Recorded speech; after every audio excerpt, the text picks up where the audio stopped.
лікарських засобів. Слухайте, тут, дівчата, найбільший відсоток рецептів, які опрацьовані в області. У нас цифра запрацьовано 9 тисяч рецептів. 9 тисяч рецептів зараз опрацьовано, із них 9 тисяч, 2360 до вас випало.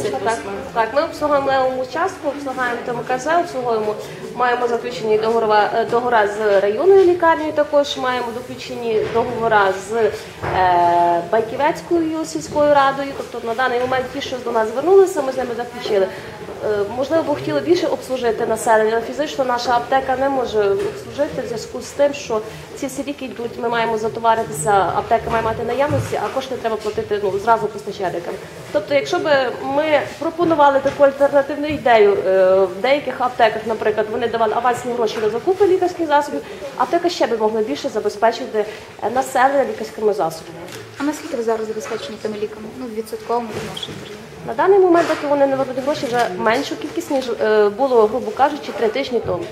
В зв'язку з тим, що ми віддали лікарські засоби, а коштів ми не маємо ще. Тут був нюанс з реєстрами, не підійшло їм по постанові Кабмінівській, нам завернули назад реєстр, але я думаю, що дану ситуацію ми рішимо і гроші будемо бачити до 5 днів і далі почнемо обслуговувати в повному обсязі населення міста Тернополя, а також області по даній програмі урядовій.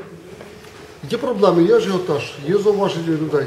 Так, є дуже багато, бо люди б вже хотіли і все імпортне, вони, зрозумієте, дивіться, ми обслуговували населення по даній програмі, яка зараз вступилася, ми ендокринологія, бронхіальна астма, а також гіпертензія обслуговували по безкоштовному відпуску лікарських засобів. Тобто ми роздавали хворим зразу ж або брали під часткове замовлення і обслуговували по безкоштовному. Зараз люди мають часткове відшкодування самого населення, людям дуже важко донести дану інформацію, але ми намагаємося впоратися з даною ситуацією. Список лікарств, які по програмі доступні